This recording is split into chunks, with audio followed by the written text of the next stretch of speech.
Black Dog After Dark is recorded in a video store by people who have been drinking. We swear a lot, and there's spoilers. It's not safe for work, unless you work in a video store and have also been drinking. I go, Aunt's Jemima. Well, you already he can edit that with his magical editing. See, if you actually listen to the podcast, you never have. There's a certain sequence, which is it starts with the warning, like not safe for work, and then it's just a weird snippet of something idiotic that was said, usually by Darren, and then we get into the intro music. Start it with my story of Ace. Yeah, I probably will. All right, you primitive screwheads, listen up. Roger, Roger. What's our vector, Victor? I have come here to chew bubblegum and kick ass. I know that, Mr. Man. They also call them cereals. I'm not stupid, you know. The story is ludicrous. You can imagine where it goes from here. Fixes the cable. In this town on Valentine's Day, everybody loses their heart. Roses are red, violets are blue. One is dead, and so are you.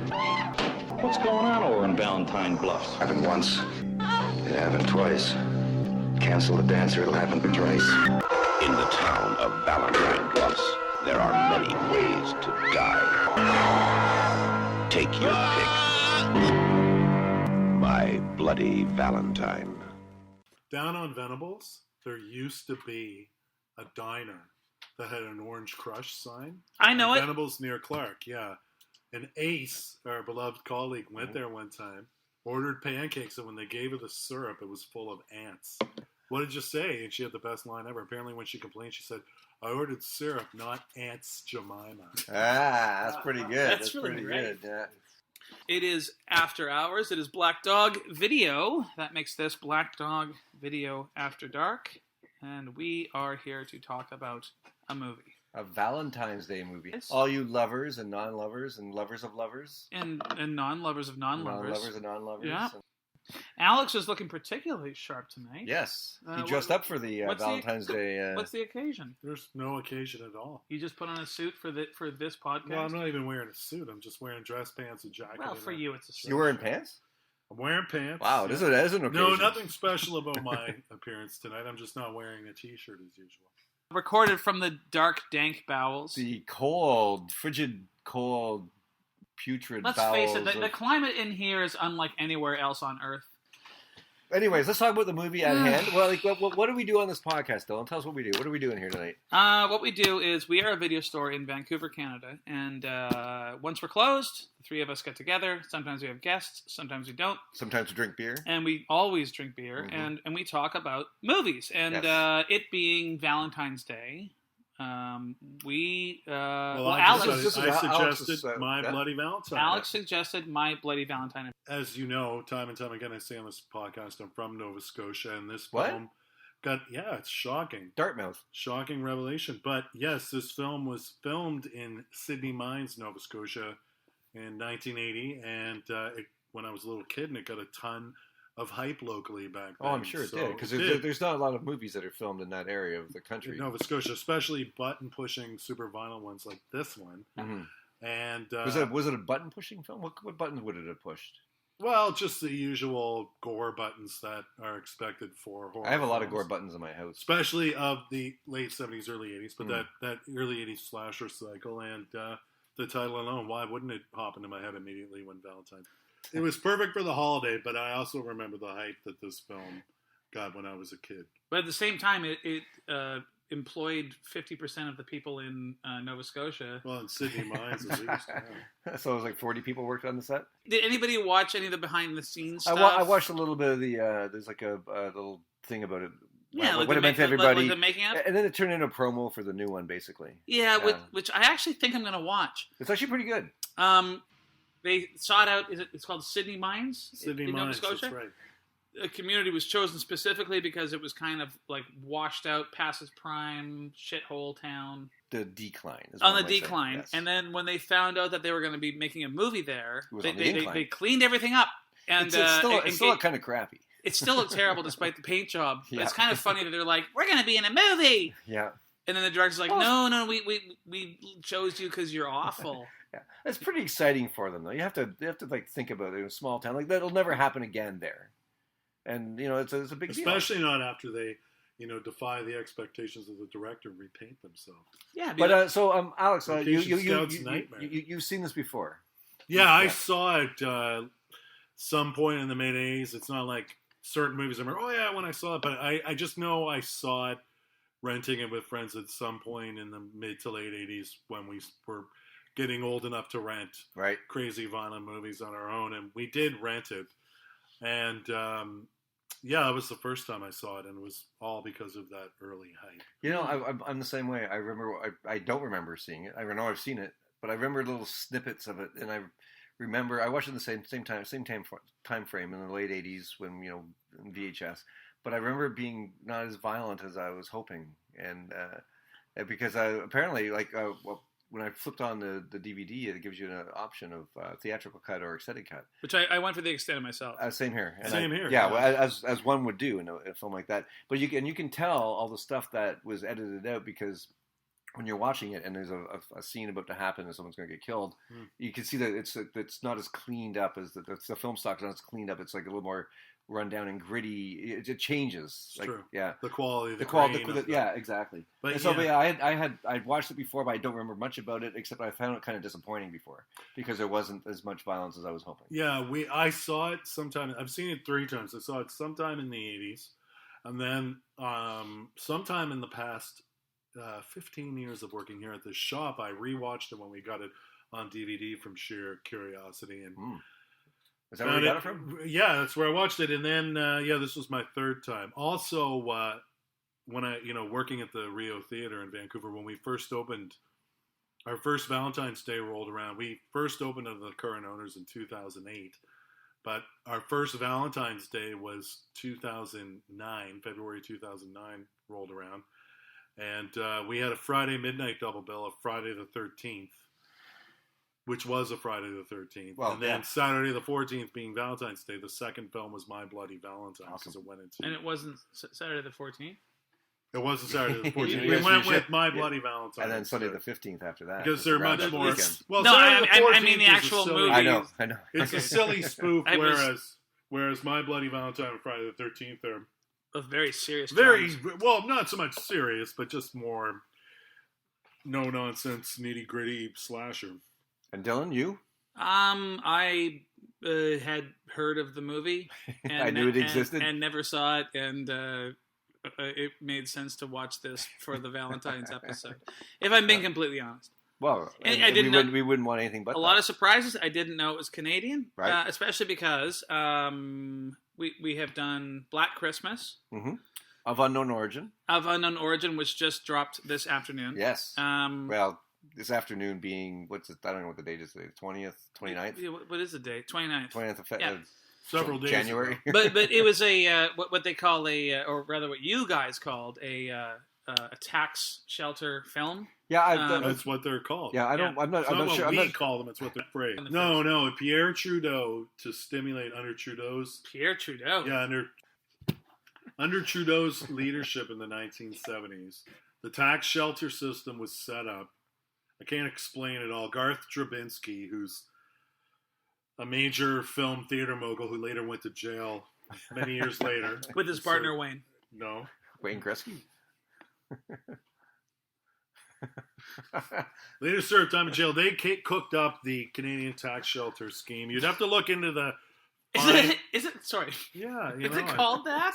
Yeah, it is. It's not called Scheme. It's not called Scheme, but basically... That'd be a terrible name for it. We're going to call this the Canadian Tax Shelter Scheme. Like, you have to be twiddling a waxy mustache when you say those words. Yeah, it's like lighting your cigars with $100 right bills. I can tell. In my fancy suit, twirling my mustache. No, it wasn't known as the Tax Shelter Scheme, but basically to stimulate a Canadian film industry, Trudeau brought in tax shelter laws. I don't understand all the mathematics of it. You'd have to look that up. It's all well documented. I thought you brought like a flowchart with you. And an abacus. What's that for? I wanted to see like a presentation, like a PowerPoint presentation on how this all worked. But a lot of most of the movies were made just strictly as tax write-offs, and a lot of them weren't good enough. Was it like to stimulate the economy kind of thing, like in that realm? To stimulate film production. So, and it didn't matter what the film was. Didn't matter what the film was. Now, some greats came out of that, like Cronenberg and stuff, and Black Christmas, which is one of my all-time faves. Bob Clark, who was American actually, living in Canada, And took advantage of those laws. And what about The Silent Partner? Silent Partner is a fine Canadian tax shelter film. Louis Malle's Atlantic City is a Canadian tax shelter movie. What about Things? You ever see Things? That's really terrible. That probably is a Canadian tax shelter. Wait. But a lot of them I don't think you know what you're saying. Please. A lot of them were designed to lose money. There was no incentive to make the films actually good. Good films did get made during that period. Some classic films got made, but a lot were forgettable. I just have to go back to this Things thing. Things thing. Are we talking about the movie where the people are in the cabin and it's killing me? It's no. You're thinking the John Carpenter's The Thing. No, I'm talking about Things. The awful this piece pile of garbage shit. Yeah. There's no way that was a tax shelter of any kind. I'm just throwing that out there. It cost $500 at the most. Well, they got their money's worth then. I don't know. I'm just throwing that out there. I'm not sure if it is or not. Have you ever seen it? No. Oh, yeah, okay. I hear it's like abysmal. It is. People go like, The Room is the worst. No, Things is the worst movie. But is it fun? No, it's not even fun. Yeah, that's the problem. As a matter of fact, I and you didn't know this, but I actually tell customers when they rent it, if you can watch this thing start to finish without stopping, I will give you 10 free rentals. 10 free rentals? That's right. I thought you were offering them a hand job or something. There's some other ones. I'd rather you do that. We have quite a few. No, it wasn't 10 free rentals. It was like, I just said, like, I'd be very surprised if you can actually watch this. But then you have to, you're going on their word, unless you're going over to their house to watch it with them. Well, no, I give them a questionnaire. We have quite a few tax shelter titles here, including Rituals. Right? Yeah, I want to watch that. And another one, which I totally love, and I found it in a dollar store years ago. Jules Dassin made some incredible films like Rafifi and stuff. Yep. But we have one of his worst films. I found it in a dollar store years ago. It's called Circle of Two, and it's a love affair between Richard Burton, who was like pushing 70, and a bottle of booze, and Tatum O'Neal. And that movie is incredibly directed by Woody Allen. No, Jules Dassin, believe it or not. There's a scene set in a porno theater in Circle of Two, and it actually has a cameo. You can barely see them, but Lee Majors and Ryan O'Neal were on the set. Were they hanging out with Tatum? Were they dancing? They're not dancing. No, they're not dancing. Back in the but they're watching the porn in that $6 million man, like the eyes zooming in. We used to just call it. You're mashing it up with Friday the 13th. It's just. I'm mashing everything up tonight. No, not la la la la la. Just when Steve Austin used to jump. And I don't mean the rest. Well, the thing is, not even that noise. You can't make that noise with your mouth because it's a machine making that noise. Something like that. You know what I'm talking about. Everyone knows what we're talking about. Back in my day, a Circle of Two was called a 69er. I've been waiting for you guys to stop talking about Lee Majors for 5 minutes. So you could throw that out there? Yeah. That was a humdinger. I'll take one of those. A Jim Dandy. Actually, okay, so Jesus, I can't tell my browns from my oranges. Bartender. You need glasses, or you're colorblind or something. I'm not colorblind. I just can't see some color. Okay. Okay, so My Bloody Valentine is a horror movie that is set in some small town, like a coal town. So it's like John Cougar Mellencamp would sing about. Yes. Or Billy Joel would sing about Allentown. Remember that song? No. Yeah. They're taking all the coal from the ground. Yeah, in Allentown. It's a terrible song. It is terrible. Has Bruce Springsteen covered this territory at all? It's Coal Miner's Daughter with Sissy Spacek, which is the Loretta Lynn story, right? Yes. So there's that. Tommy Lee Jones. He drove a Jeep up a hill. He drove a Jeep That's up all a hill. I remember from that movie. I've never seen it, but anyways, so we open up. They're in a mine. There's a guy and a girl. They're getting kind of frisky for some reason in a mine because there's nothing wrong. Well, you don't see it's a guy and a girl at first. You just see two people in miners' outfits going down into. Oh yeah, because they're both like wearing the sexy. It just looks like two miners going to work. Right, but they're wearing the gas masks for some reason, which I never understood in this whole movie why they're all wearing gas masks because for some of the parts and some of the bring your canary in the cage. That's what you do. You know, you like different depths require. I mean, it's a film taking major liberties with the actual art of coal mining. Well, I think that because what they were going for, they're trying to get like this iconic killer that looks scary with the gas with the mask on and the heavy breathing totally ripped off Darth Vader. It's pretty good when I think Darth Vader tried. Isn't there a point in this intro where like she's blowing him, and his breath is going like, I don't think they got that far. Well, they get down into the mine. First of all, let's just establish first of all, you think it's just two miners going to work, presumably both men, and then you're surprised. You're surprised because the mask comes off one of the miners. And she's got big flowing locks. And it's a beautiful blonde-haired woman who's scantily clad, or at least becomes scantily clad very fast. She tries to undress her fellow miner, and he refuses. Well, and then she starts stroking his nose hose. She does. Yeah, she does. in a lewd and lascivious manner. It's like The mask, for those of you who haven't seen this film, resembles like a World War II gas mask, or maybe World War I gas mask. Yeah. Maybe, yeah. I would go with that. Or one of the TIE fighter pilots from the original trilogy Star Wars. It's true. Also, very Darth Vader. Yeah, this is like this. Maybe Star Wars would be. Did you ever see the Great Rock and Roll Swindle? Because there's an opening scene with Malcolm McLaren. It's a Sex Pistols movie. Malcolm McLaren's wearing a bondage suit at the beginning and it looks just like this. Right. I did not. No, I don't remember it. And so she gets her kit off, and she's got a nice rack, and she's got a heart tattoo on one of her boobs. Which is nice. Yeah, who doesn't? That's right where her heart is, actually, probably. Yeah. Which makes it really easy to take a pickaxe and drive it. Well, and he drives it from behind. The wall. Yeah. He drives it into the wall of the mine. Which is very sexy. Yeah, he drives it in there. Very phallic thrusting of the pickaxe into the wall of coal. And then he, Comes to my wall of coal, baby. That's the line that I like to use. So they begin to get hot and heavy. Which is, it's dangerous around coal. I'm watching this. Is like, why are they in a mine? Like, why are they in a mine? Who wants to bone? Exactly. It's the most private place you can find. In a tiny, almost abandoned town. And it's the farthest from heaven. So they're doing the devil's work. They want to get closer to hell so they can really bone. Really get it on. Yeah. And then he drives the pickaxe into the wall, and then he refuses to take off his mask, so you don't see who he is. Yeah. But she's still into it. She's getting a little creeped out. Then he starts to strangle her, and then impales her on the pickaxe that's stuck in the wall, and it comes out. And that's it. That's as soon as that does that, that's when the film stock changes. Yeah. Because back when they originally showed the theatrical cut, it just would have been her shoving her into the wall, him shoving her into the wall, and then that's it. But now they got the coming out of her boob and his blood, and it's actually pretty good special effect. It is, and it's also there's a very strong bit of social comedy subtext involving the criminal justice system in that scene. Do explain. Sex with minors should be punished by death. I knew it! I knew it. The blazer didn't fool me at all. You've been holding that. You're waiting for the perfect moment to throw that into this podcast, aren't you? And you blew your load already. So now what are you going to do? So I'm not sure where in the timeline this murder was supposed to have taken place. It was supposed to take 20 years before present day. That one wasn't. No, but that doesn't work. I didn't get that. I didn't get that impression because it's her heart is the first one they receive. You're right. Okay, you're right. No, it was present day, and then they allude to something that happened. But I figured that. Well, that's the thing. I figured. Okay, it confused me too because they don't put any sort of date or anything on that opening scene. They couldn't then afford the credits start, and then when it jumps to like the next scene, they talk about the subtitle says whatever year it's happening in. So it seems like it's jump forward. I think it's just a bit of sloppy editing, but I think it's supposed to happen right around that time. It was, yeah. I because think you're right. She is. I'm assuming the first heart that they receive is that poor woman's. Yeah. Oh yeah, you're probably right.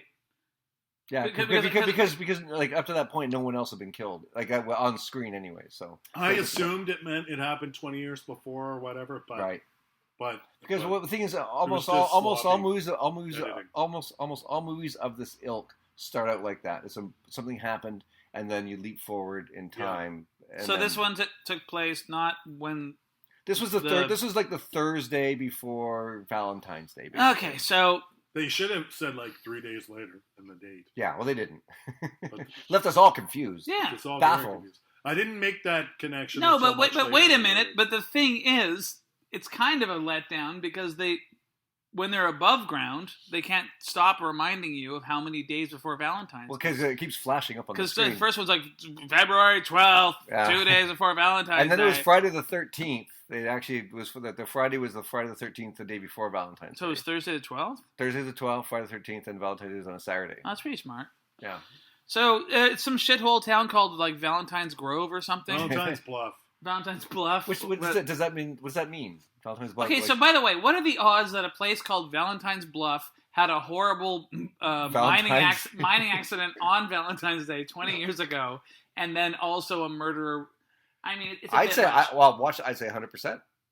Watching the movie, it all happened, so 100%. Yeah, well, fucking. Anyways, it's a shithole town, and I don't really remember. So after that, we meet all the characters, all the miners, and they're all fucking goofballs. They're all, especially the one guy who's just the worst. Hated that guy, and he doesn't. I don't think he. No, he died. He eventually. I know it took way too long for him to die. I thought he was the first one to go. No, that guy was the worst. He's like the comedic relief, and he's just a piece of garbage. And he's never funny. No, he's never funny. He's just an annoying fuck. Yeah. You wanted to be like in real life, I wouldn't like him, but I probably wouldn't want him to be killed. In the movie, I wanted him to be killed as soon as possible, and as horribly as possible. But it took a long time. Yeah, they're all coming out of the mine. Yeah, and then they're having a shower, and there's all the horseplay in the shower. Oh yeah. And I wrote down on my notes: horny miners race back to town. So they all drive like maniacs. They're like squealing. They're like flying all over the roads. It's like their dicks are driving, operating the cars. Well, it's the stick shift, and they're just like. And then what? So then they pull up to like a diner. And they come in, or is it a bar? No, it's a hall. Wasn't like a hall that they're decorating for the Valentine's Day Oh yeah, that's party? right. And they also start boozing it up and groping women and yelling at each other. It's like 3 PM. Yeah, I know. Yeah, the sun's still up. And the women are like, those horny miners come out of the mines. Yeah, they're meeting up with the gals, and there's like the hick banjo music playing. Like it's shitty. So can anyone tell me why I've written down the following phrase: "Suck it up and zip it up"? Will ya? Oh, that's what. Yes, I think I might have that written down. Okay, so Blondie. Okay, so Blondie. So there's 2 dudes who are vying for Blondie's attention. Yes. There's TJ. The guy that left town under mysterious circumstances. I don't think it was that mysterious. Well, he left town without telling anybody to make it in the big city of Vancouver. I thought it was Vancouver? Because he went all the way to the West Coast. I have to assume it's Vancouver. Well, no, this is in America, so it was LA. Okay. Which is the movie doesn't take place in Canada. The movie takes place in America. It doesn't really say. There's no specific. They said he went to the West Coast and now he's back. It doesn't actually say where any of it's an assumption that I make based on. Well, I say the States because they talk about the state mental hospital. Do they drink a lot of Moosehead beer in the States? They do. They're drinking a lot of Moosehead beer in this. They have Moosehead in the States. And also, Moosehead is sorry, but as a Canadian, nobody gets that excited about a dance.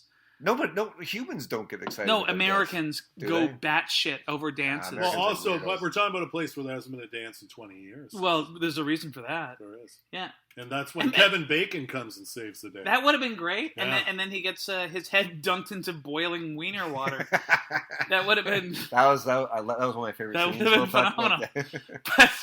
No, only Americans get this excited about dances. Well, and then the thing is that they're at their hall, and everyone's getting drunk, and everyone's speaking like idiots. These dudes that are doing that knife thing with the hand, which like I thought Aliens invented. I was very disappointed in James Cameron. But when you watch it, the hands are so fake. They're like rubber hands or wooden hands. They look totally fake. You don't think you don't think they just speeded up the film? No, they look no. The hands were fake hands to me, actually. Really? So you think they made fake hands over speeding up film in terms of budget? They made fake hands to do that scene. I'm sure they did, yes. but I didn't think that. I'm not so sure. Well, the thing is, like, they're not gonna.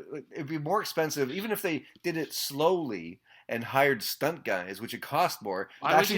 Do because even if you're going slow, you could have the chance of you putting a knife through your finger if you've not done it before is pretty high. So that it's way easier to make a fake hand for $100. You're crazy. And then you've never done knifey? I've never done knifey. Oh my god! Is that what it's called? Alex, come on. Is that what it's called? Everyone who saw Aliens did knifey. No, I thought it was cool to watch, but I never tried it. Like if I did everything I saw in movies. Well, no, you don't. You don't jump off of an exploding building with a fire hose around your waist. I do. I did. Alex and I both did. We did it at the same time. Okay, how about jumping out of a water main because they think you murdered your wife? Do you guys do that? What was that from? The Fugitive. Oh, no, I didn't do that one.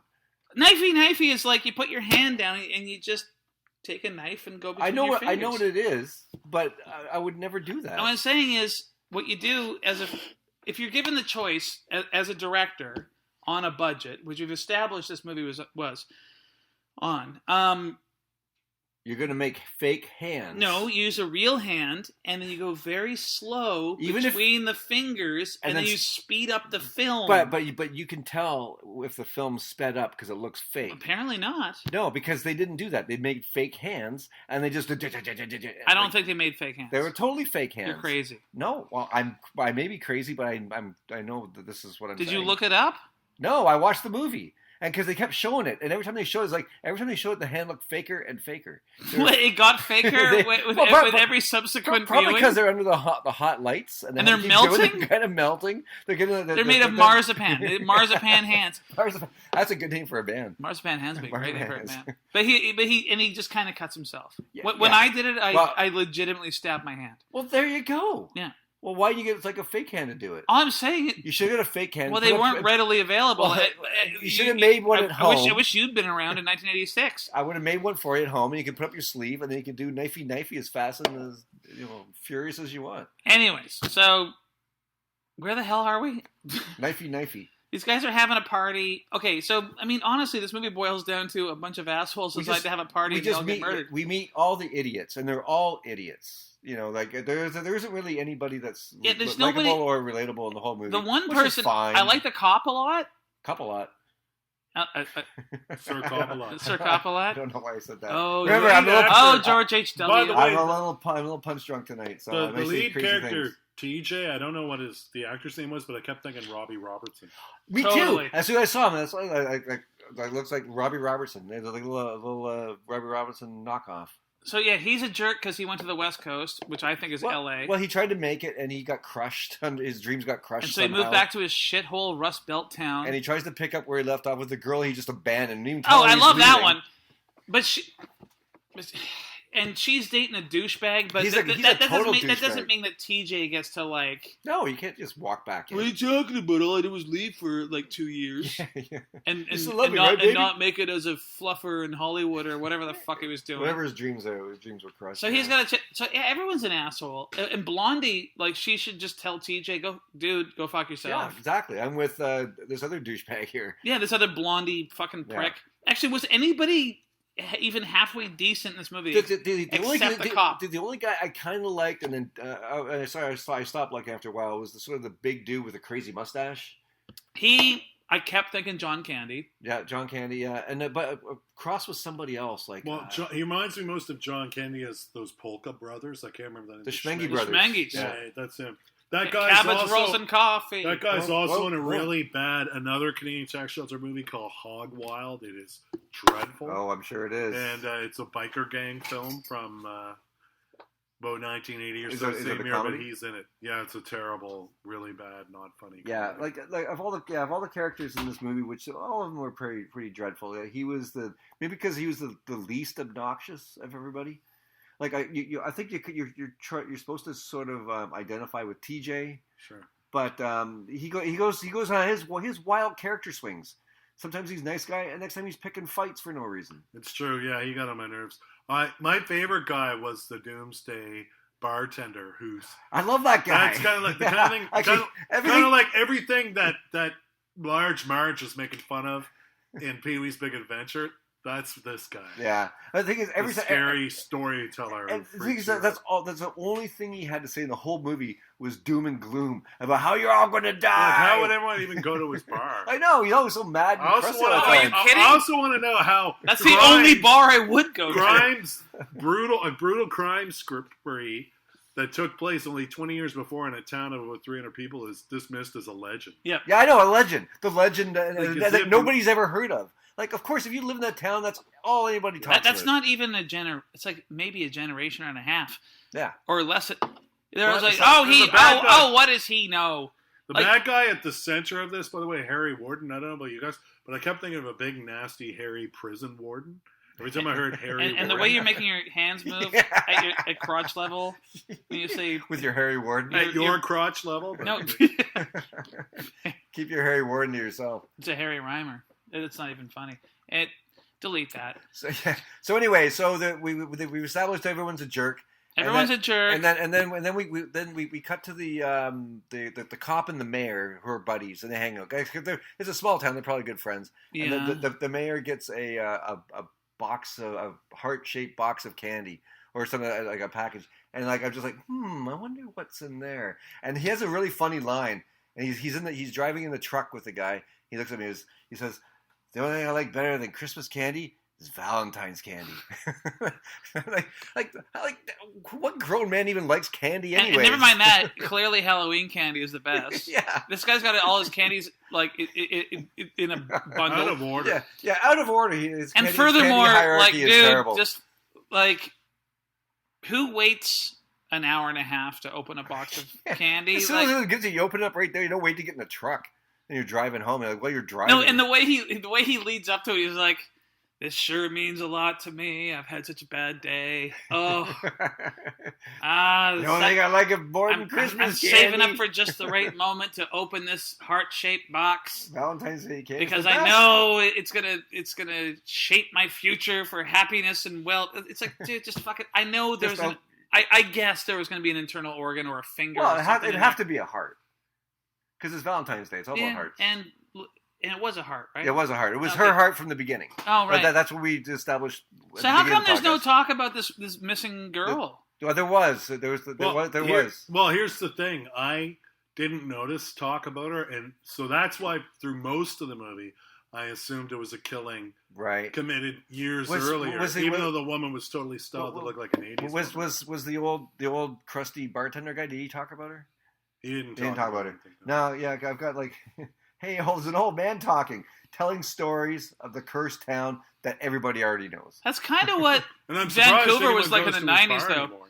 Yeah, well, if you ever went to the Ivanhoe in the early 90s, and nobody ever believes anything he's saying. I went to the Ivanhoe in the 90s. Yeah, yes. and Don't tell me I ever went there. And Gus was like, Gus wasn't around then. Yeah, he was. In the 90s? He was born in 2005. What? Wait, who are we talking about? Gus, the owner of the Ivanhoe in the 90s. Oh, I don't know, my kid. Can you edit that part out? He's dead. Who cares? My kid's dead? Oh, my God. Yeah, Harry Warden. That's right. They told me to tell you that your kid is dead. Is that in your notes? That's right. Your kid is at dead. the bar. So oh, Gus. Yeah, sorry. Harry Warden. I only just made that connection.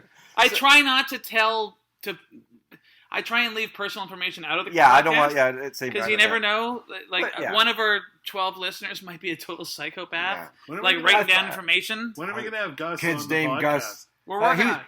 He was asking that tonight. Nice. Yeah. Only if we do the he said only if we do the Secret of Nim. Really? Yeah. He did not say that. Anyways, well, he should have. And so the old man's telling everybody at the bar the story of what happened 20 years ago. And for some reason, everyone thinks it's BS, but it only happened 20 years ago. I know. Why, and there's only about 5 people in the goddamn And town. why wouldn't you believe You know what? I went to a bar. Okay, just before I came here, I'm sitting there over at the Charlatan, and this old crazy man was going on about this 9/11. Oh, no. Ooh, apparently there were these buildings called the World Trade Center, but it was like, the legend of the World Trade Center? It was like fucking 20 years ago. It's got to be a load of shit. Yeah, it can't be real. Otherwise, I would have read about it in the papers. I know, I never heard of that. Yeah. Kids these days. Anyways, so he's talking about this explosion in the mine that trapped a bunch of miners. Yes. And only one survived, and it was the Apparently through cannibalism. Yeah, it was the bartender that found him. And was it? Yeah, and as he burst through the wall, the guy he's eating an arm. Because that's the way he survived. He ate all his buddies. I don't remember that. It was cannibalism? Yeah, I have right here. Cannibalism. Yeah. Oh. Yeah, so that's how he survived. And that was the guy that survived was the guy that, I guess, did he go on a killing spree or something after that? Or was it a mental hospital? Well, what happened was the explosion happened because the 2 owners or supervisors of the mine left early without checking them. And they were laughing to themselves. Because they would get to the Valentine's Because they were going to the Valentine's JP Moneybags went nuts and murdered them. Yeah. Oh, right. Yeah, that's right. In his he was in his bedroom and the old close the mirror trick, and all of a sudden the guy's behind him and he puts the pick through him. That's right. Yeah, he killed the guys out of revenge, and then said if there was ever another dance again, he'd commit another dance. That's a bit much, isn't it? Yeah, it is a bit much. Well, because everyone was going to the dance and then it's really stupid. It's a really stupid reason to go murder. And that's when Kevin Bacon pulls in the town. And again, he's got Quiet Riot on his tape deck. Right? Bang your Right? head. Come on, feel the noise. Yeah, and he saves the day, you know? And again, it comes back to who gives a fuck about a dance. This I whole know. this whole movie, the plot hangs upon young people just gotta go to a fucking dance.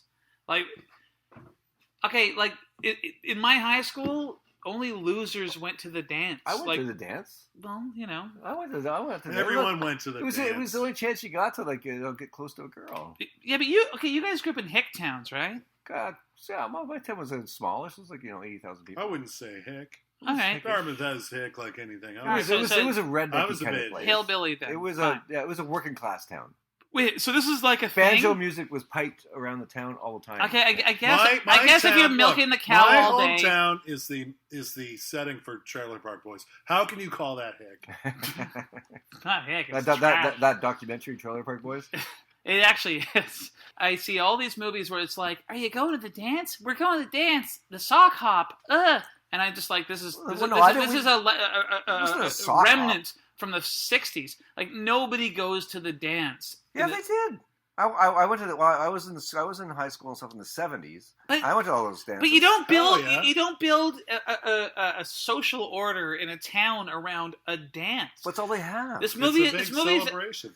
This poor woman decorated the whole town on her own. She's carrying all her supplies in a Moosehead beer box around, and then decorating the whole town. And she ended up you know where she ended up. That's before you hear from that nasty bartender. By the way, at this point, he hasn't told the story yet. You hear how the sheriff says to Mabel, her name is. He says, "Tell me, Mabel, are you able?" This is the first one in 20 years. And she goes, "Well, let's just leave that out." Let's just leave. No, he says it. She says it's very important because it's the first in 20 years. You're in right. 20 years, and he says maybe we shouldn't mention that, Mabel. They learned their lesson. And also I don't know, man. I guess dances are a big deal in small towns when you can't leave. You're trapped for whatever reason. There's an invisible fucking dome over your community. Where else are you going to go? You're working in the mine. You know, that's what you're doing. Okay, here's my thing is, why don't you just have a party in a barn and get laid that way? Why do you need a dance? I'm sure. Why are you so against dancing? It's not like it's why are you so against dancing? And first of all, this isn't the first party in 20 years. Reimer, Mennonite, hello. It's not the first party in 20 years. It's the first time they've celebrated this particular holiday. Okay, but that's all. And a lot of people like Valentine's Day. People look for stuff. A lot of people hate it though. I've never met anybody who liked Valentine's Day. Well, Harry Warden hated Valentine's Day, and we all know that. So anyway, so you're in good company. If you don't like Valentine's Day, you're like Harry Warden. You might as well be a murderer. No, but whenever I see a movie where like badass teenagers are like, yeah, we're going to the dance. So I'm always like, well, you're not that badass because no one gives a fuck about a stupid town government sanctioned dance. Can I ask you something, Dylan? Were you like never invited to a dance? I was invited.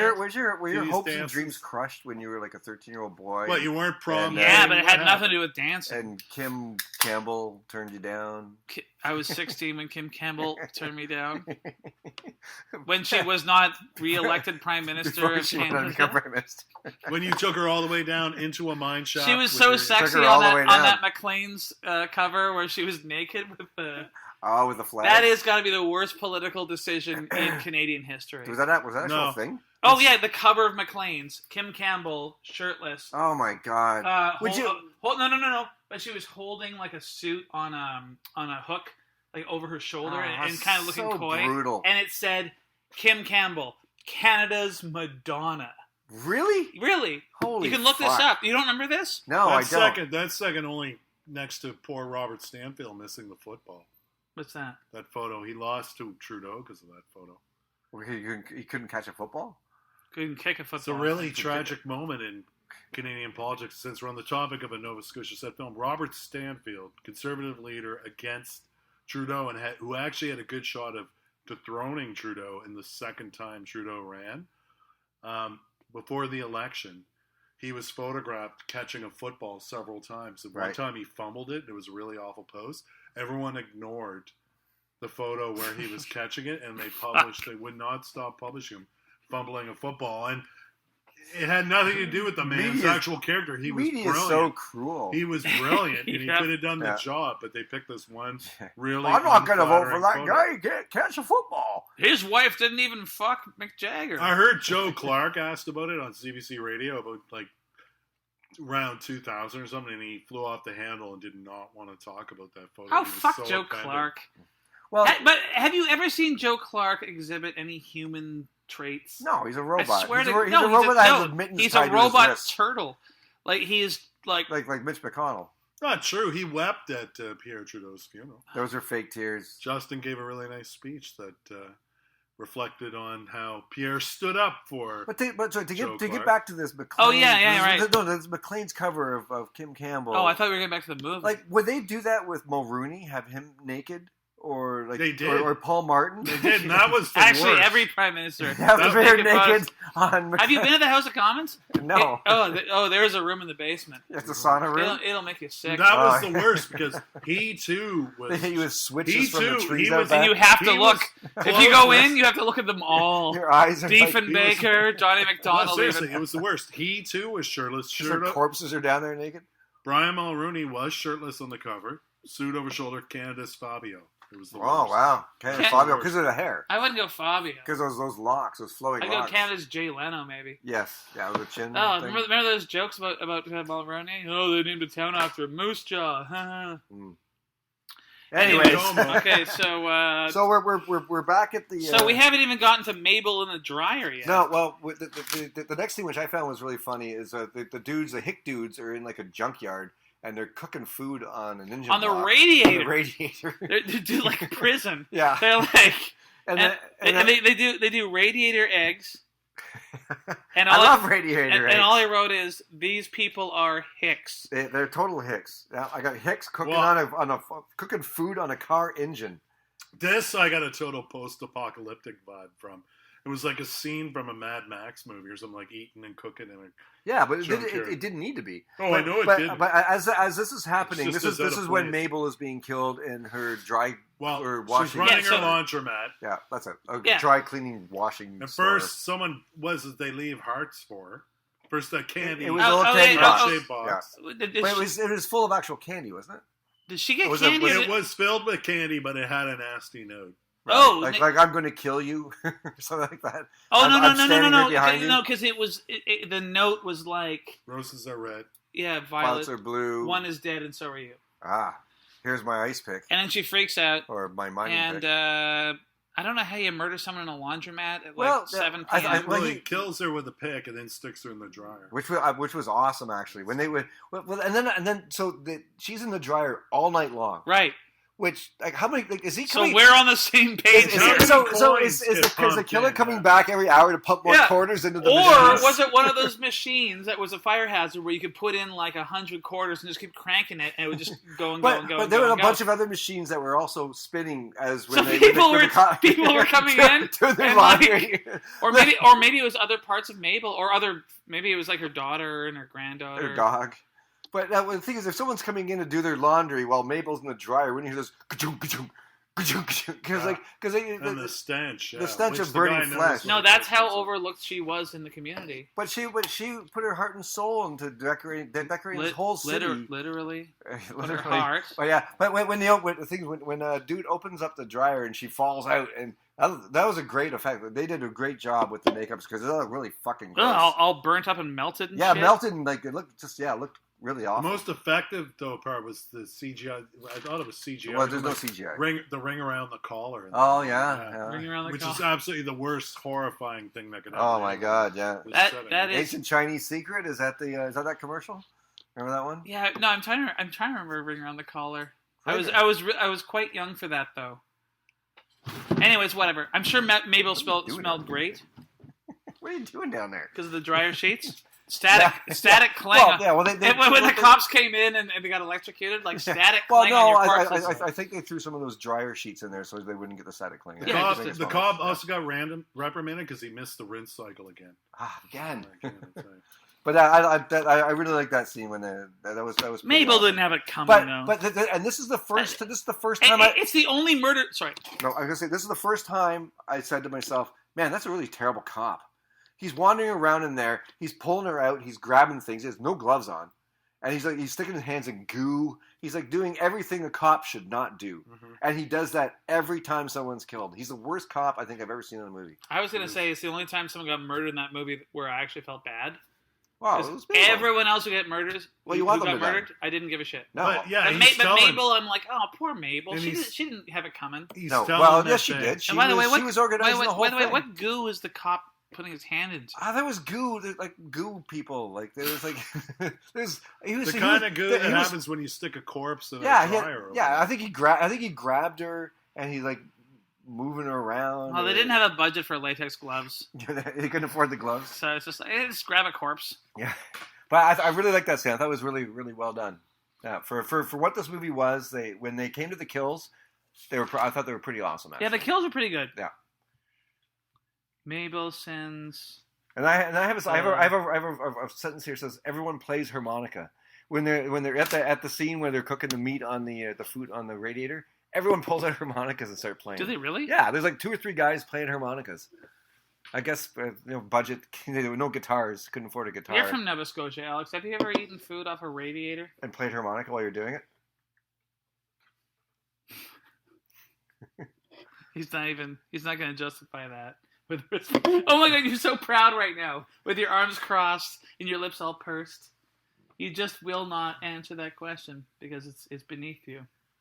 How about you, D? What? No, I've never eaten anything off a hot car. I don't think I have. No, I don't think I want to.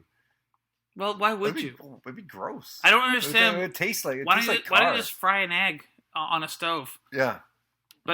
And why the hell are they even eating fucking food off a radiator in this movie?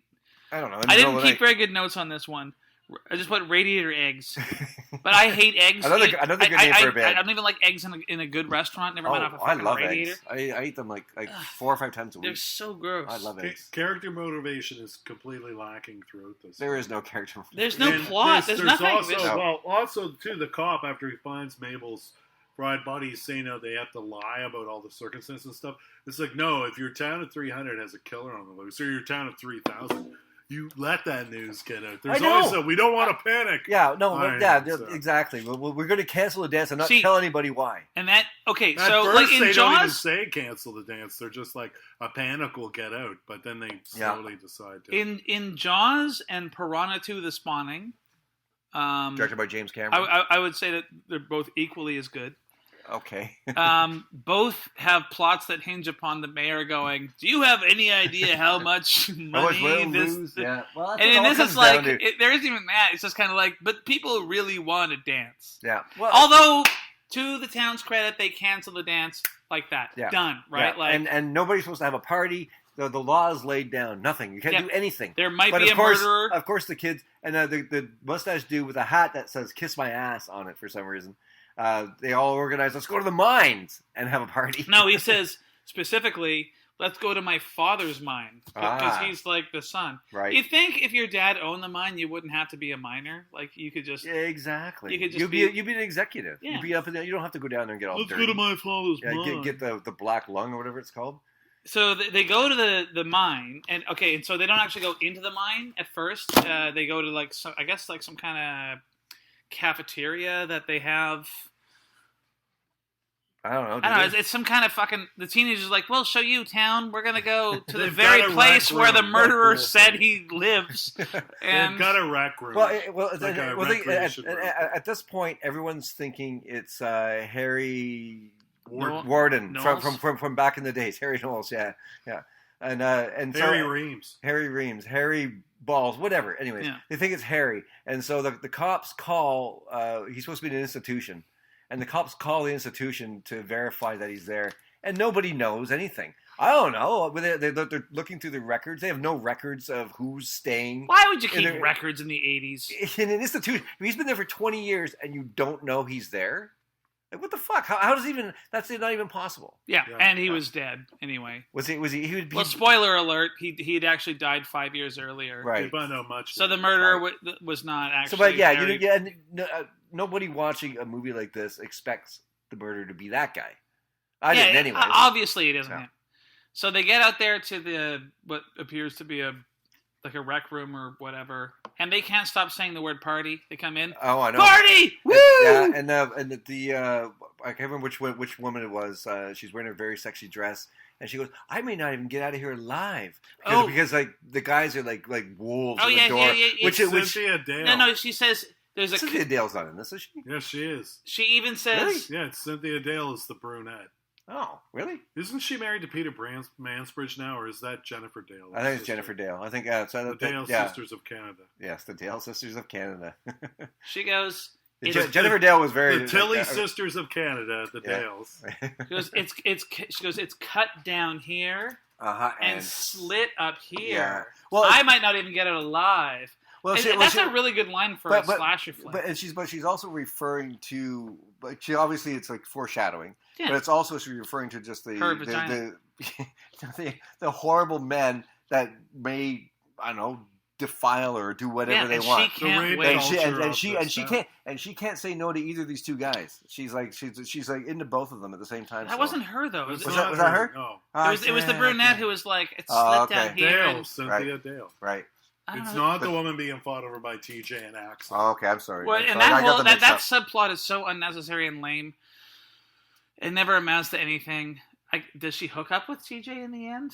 Well, she sort of says she wants to go back to him, or he implies. Oh my god, life in a small town is pathetic, and I'm so glad I grew up in Surrey. That's the only time I've ever said that. Actually, I want to get back to worst cop ever.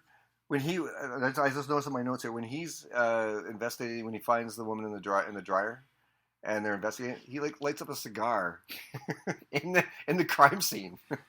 Like, dude, I didn't notice that. Yeah, it just lights up a cigar, and then we get to the point, and you're this is when they're trying to throw the red herrings. Who is it? Is it TJ? Is it the chief and his big flashlight? I got a huge fucking flashlight. Well, all or cops is have big it flashlights. Axel, the other boyfriend? I thought it was going to be the guy who owned the bar. The old guy. You're gonna watch out, or they'll come murder you. But then he gets actually.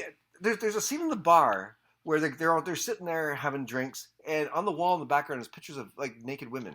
Yeah. Like, what the fuck is that? What kind of bar? Have you ever been to a small town, Darren? Maybe I haven't. That has tacked up pictures of naked women in the actual bar where people are sitting. Brooks, Alberta.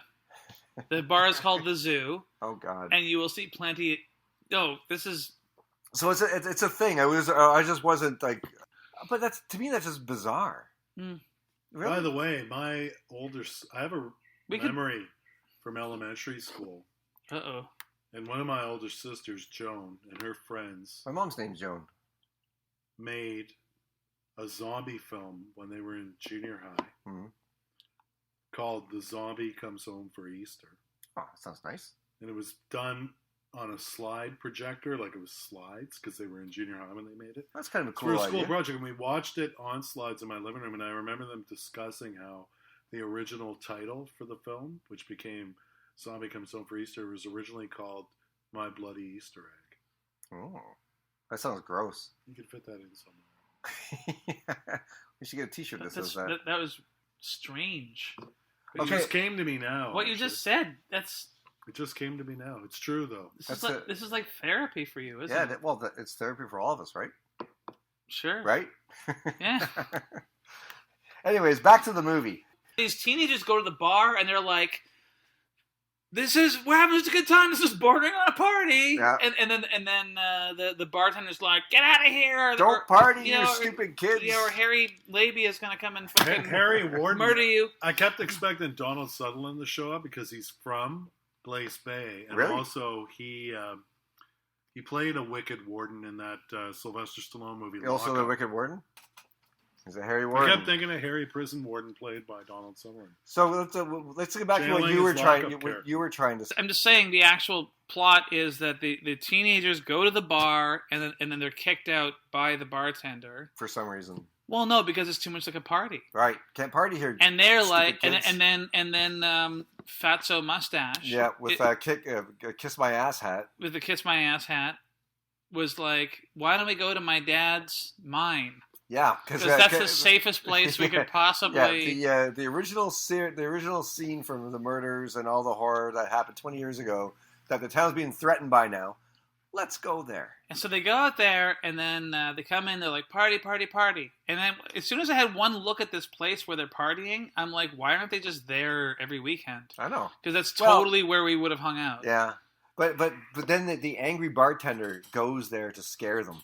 And he has this elaborate ruse. Oh my God, I forgot about that. Where he I don't somehow dresses like a mannequin in a door. Miner's outfit. Yeah, in a miner's outfit with a pickaxe. When you open the door, it pretends to come at you. Yeah. Like how? And like he's so proud of it. He can't. And how long would it take to rig that up? Hours. It would take hours to do it. It takes about 5 minutes to do it, and he keeps opening the door. He go back and says, "Admire his work." And then the one time it doesn't work. Yeah. He walks away and he goes. He wants to do it one more time. One more time. This is a thing of beauty. And that one time when you walk 4 feet from the cabin and then back in the span of like 4-6 seconds, Killer has managed to take the whole thing down and put himself there. Yeah. And he opens it up, and it's actually a pretty good gore effect where he gets the pickaxe through the bottom of the chin and it comes out his eye. I thought that was pretty awesome. And there was I noted the cinematography for real. Mm-hmm. I guess the next shot is him dragging the dead body like by the head. By the head, yeah. And it's a beautiful shot. He's dragging him towards like some kind of shed or. Oh, he's going to string him up for another effect later on. But the thing is, which he never does. No, I don't think he shows up again. Does he? I think he does show up again. The dead body, doesn't he? He pops out somewhere. I don't think so. I think that's when the kids realize that they're in trouble when they see like another. No, but okay. So, but the thing is, like the angry bartender's idea was to scare the kids with this little this door way off from the mine. They may not even open. They wouldn't. Why would they even go there? And by the way, why would you close your bar? Like, all right, last call. 2 hours early. I gotta scare these kids. I gotta scare these little assholes. IPA? That's a pale ale. That's fine. I'll take a green one. If there's an IPA, I'll take it. If not, I'll drink this. I don't care. Okay, so actually, I guess I should go one too. So I just love the extent that everybody, like the angry bartender and the killer, went through to get that whole thing. Yeah, these kids. Yeah. It's ridiculous, but the thing is that the payoff was good. The payoff was good because of the effect with the mining tool going up through the guy's head and his eye coming out. Yeah. I thought it was a good payoff. I didn't mind that it was so stupid. I mean, yeah. And the thing is, as everyone's gone to the mine, like some of the kids stayed back to party. So I think a fight breaks out. Well, of course there was. TJ and Axel. Axel have a fight, and then there's the hot dog scene. It's a very strange sort of I don't know the way things the way things. Alex, what are you doing over there? I'm just checking your Facebook. No, okay. Please, the viewer doesn't see. Okay, so there aren't any viewers. So listeners, stop. So I'm pretty sure what happens is. Fatso with a mustache takes 2 girls down into the mines, and then everybody. Did TJ and Axel go with him? I can't remember. No, because TJ and Axel follow them down once they realize the murder is on the list. Right, but so back at the party. So before anyone is murdered at the party. But how did Killer kill angry bartender at the mine and then get back to the party to do the hot dog guy? He's a multitasker. He the secret or something. Yeah, I don't know. I want to murder as many people. Yeah.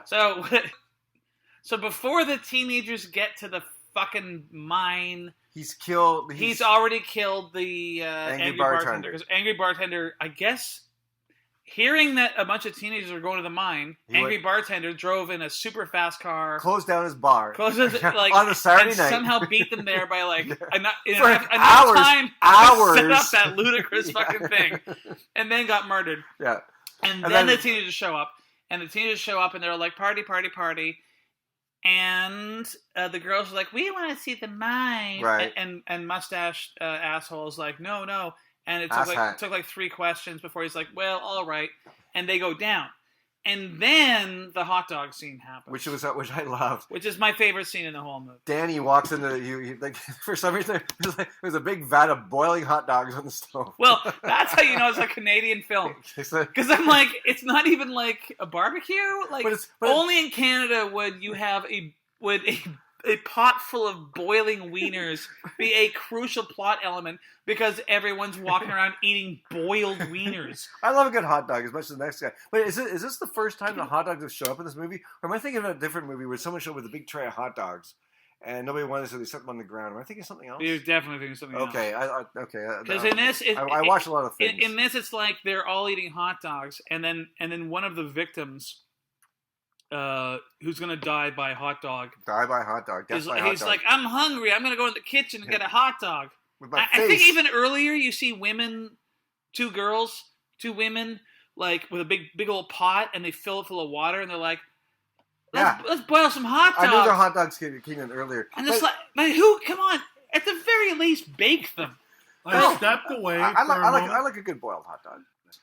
Hot dog. And everybody shows up. Everybody shows up at the party with awesome hair and outfits. Everyone looks smashing. Yeah, it's great. And then Dan, I think his name's Danny, and they so the killer sneaks up behind Danny, who's looking for some hot dogs, and he shoves his head into the boiling hot dog water.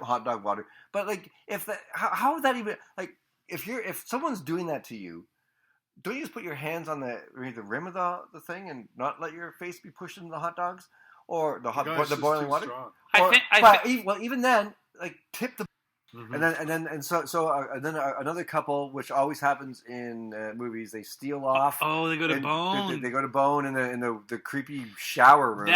That is a great scene, though. It is a great scene. Yeah. And in fact, this movie has great set pieces. It doesn't have much of a plot. No, there's no plot. Or a story or whatever. Is it Howard the Goofball who's I can't remember their names. I don't think it really matters who. So the boy and the girl, they go off to make out and get it on in the shower room, and he shows her how. She goes, how do you get all those rubber suits drop? Which is terrifying. Like whose job is it to hang all the rubber suits way up in the rafters, and why do they do that? Is that an actual thing? Is that an actual mining thing? I don't know. Alex. You were a miner, right? Were you? Me? Yeah. Go ask Alex. I was a miner. 10 feet tall? Yeah, we all were. Alex, question. Yes. Oh! When one works in the mines, do they actually hang their mining outfit from the ceiling really high? I have no idea. Where do you hang your mining outfit? Do you hang it above your is it above your bed, or is it like above Greg's bed, or is it above the couch, or above the stove to dry off? You really just no. But and then this is the stupid thing that stupid people do in these stupid movies. Oh, they're making out. You know what I like a beer. And okay, I'll go get you some beer. You wait here. I'm going back to the party. You just sit in this creepy mine. Yeah. While half naked while I go back and get some beers. Get murdered. And then the thing is, he runs back and then starts chatting with people.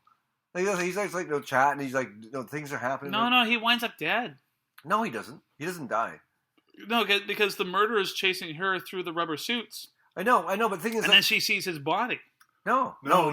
She sees a different body. It's a different body. He finds her. And he's and then he's catatonic, like which another thing I hate in movies, when people are so horrified they can't talk or say anything, and so that's the rest of the movie for that guy. Also, she becomes impaled. You can't just hang a person on like a pipe.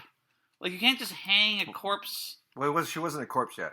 Well, whatever. Yeah. Okay, you can do anything if you put your they do this in... Yeah, exactly. Okay, George McFly.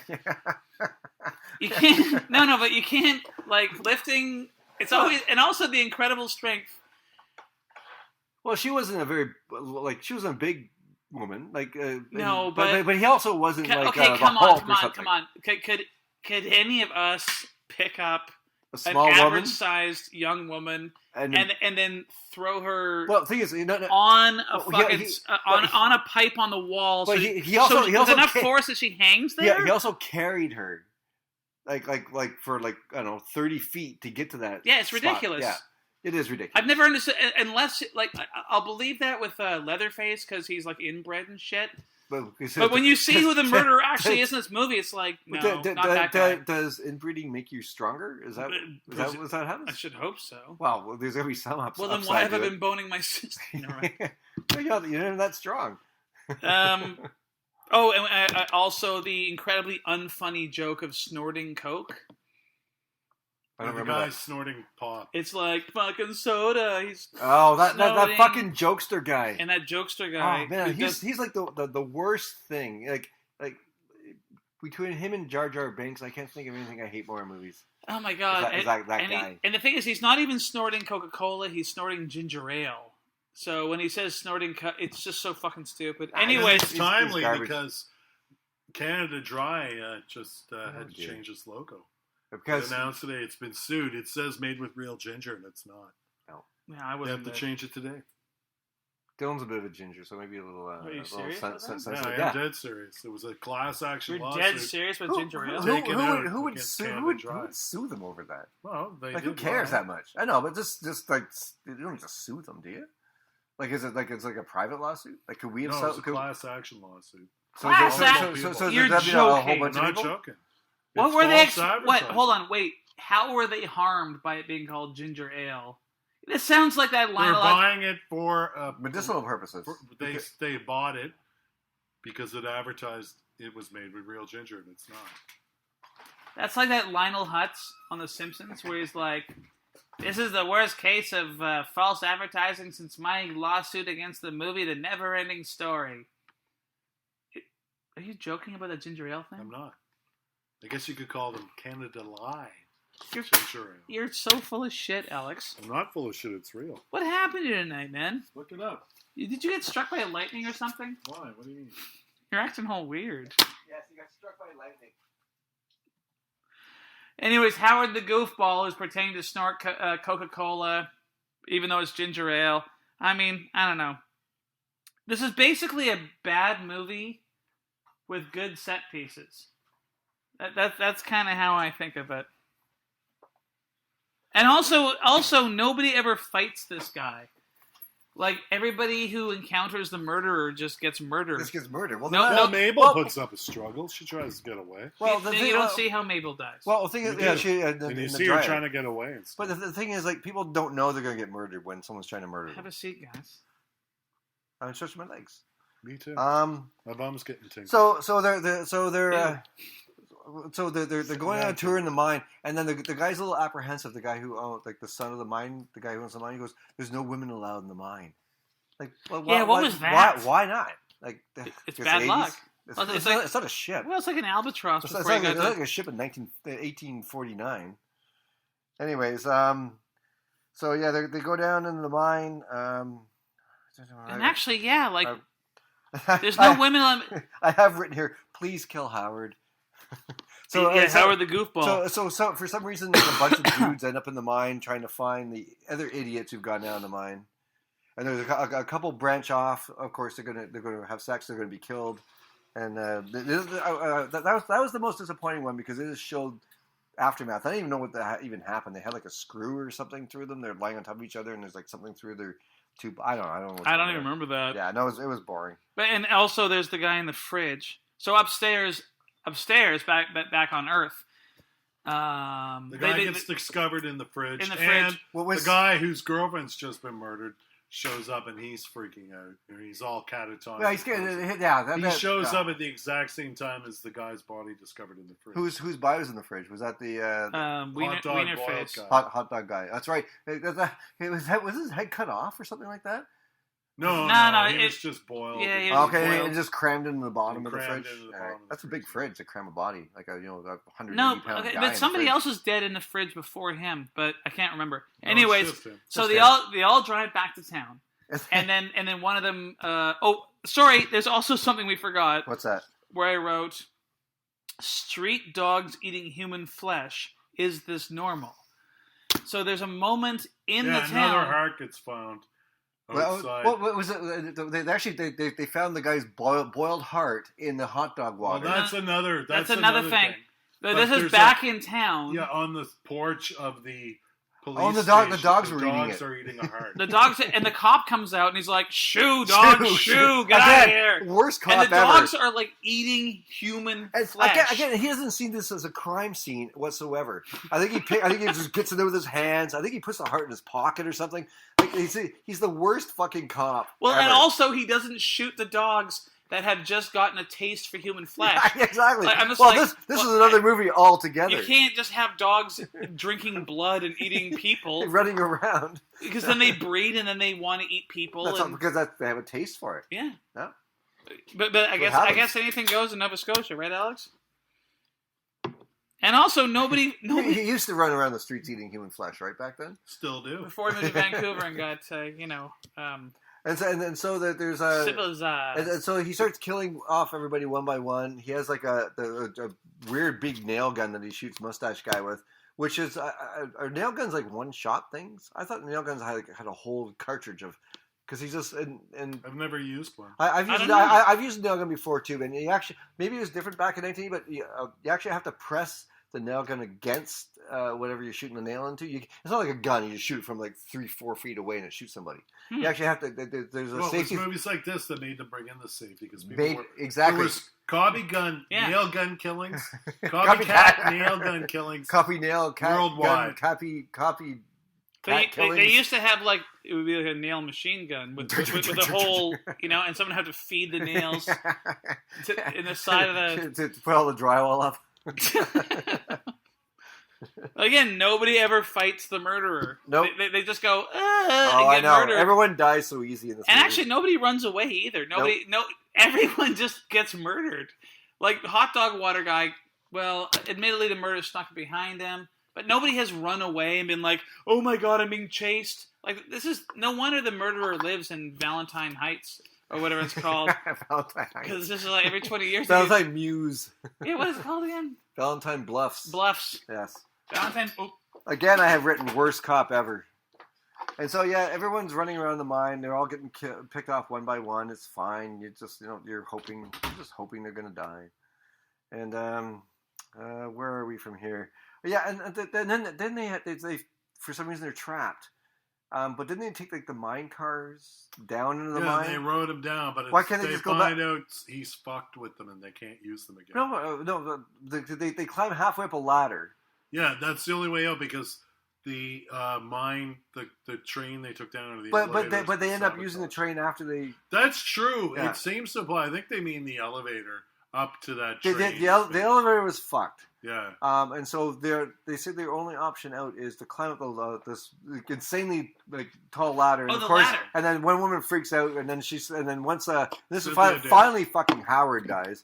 They don't really show him, but he comes out flying down. He's dangling by a rope, and he gets decapitated. He gets decapitated, and his body awesome. falls. Yeah. Oh, it's so good. Yeah.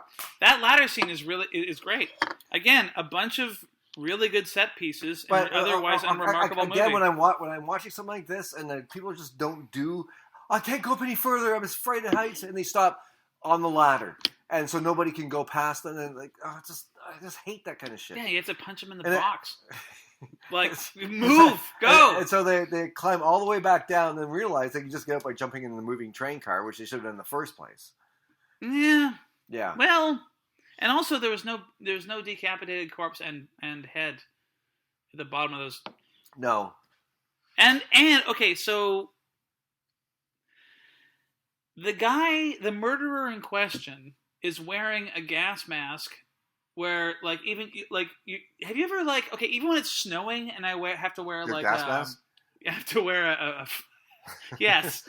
In Vancouver, we treat snow like a chemical attack. I've seen you walk around in a gas mask on the drive, and it's kind of weird. It's got nothing to do with you know murder. What? In all seriousness, you're just inhaling your own farts, right? But in all seriousness, with the horrible wildfires that happen here every summer, and the thicker it gets, a guy rode past me on a bike last year when the streets were covered in thick smoke. The streets have no name. And he rode by me on a bicycle wearing a gas mask, and it didn't jar me. It made perfect sense. Yeah, well, because especially when you're breathing a lot heavier when you're riding a bike. Exactly. You got to protect your lungs. Nice pink, delicious lungs. I think both you and that guy are nuts. He's more nuts than you. Well, we know Alex is nuts. You're half as nuts as him, which is pretty good. Because I walked around when it was all smoky. But you were riding a bike though. You weren't doing any form of exercise whatsoever. Well, I never ride a bike. No. But have you ever didn't find it gross and disgusting? Of course I found it gross and disgusting, but not enough to put on a fucking Have you ever been on a bike? We're getting there, though. Yes, I've been on a bike. So you know how to ride a bike? I've seen it. In movies. I've seen I bicycle thieves. I don't get the appeal. I'll be honest. I don't see the appeal of riding a bicycle. With a gas mask? Or not.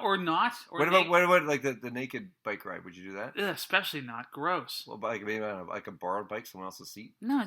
Ew. Can you imagine? No, forget that. Burn that bicycle. Okay, so this murderer,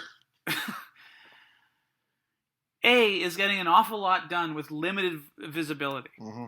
There's no way. Because all you can see is like probably cloudy. Because I've worn one of those fucking things, and it's like you can't like anytime you visit one of these museums, these fucking coal mine museums or whatever. You put this thing on. I know you're an aficionado. I've been on. Well, I've toured Canada. You've done the coal mine tour. Yes. Canada. Weirdo. I'm not gonna get into it, but like, okay, so I don't want to hear about your fetishes. I've been to an awful lot of small towns in this country, and you get bored when you're there for the weekend. So find the local museum, and sometimes they have one of those weird fucking masks, and you put it on. Right. Yeah, but the thing is, also, everyone else has tried that mask on, so it's be grimy and sweaty and gross anyways. Okay, we're not talking about me right now. We're talking about this fictional murderer. That's what I'm saying. The murderer probably has a pristine mask with he probably has a little Windex that he cleans the eye holes. Every time he goes out on a killing spree, he has to clean the eye holes. Yeah, he's the anal retentive mask murderer. You got to see what you're doing.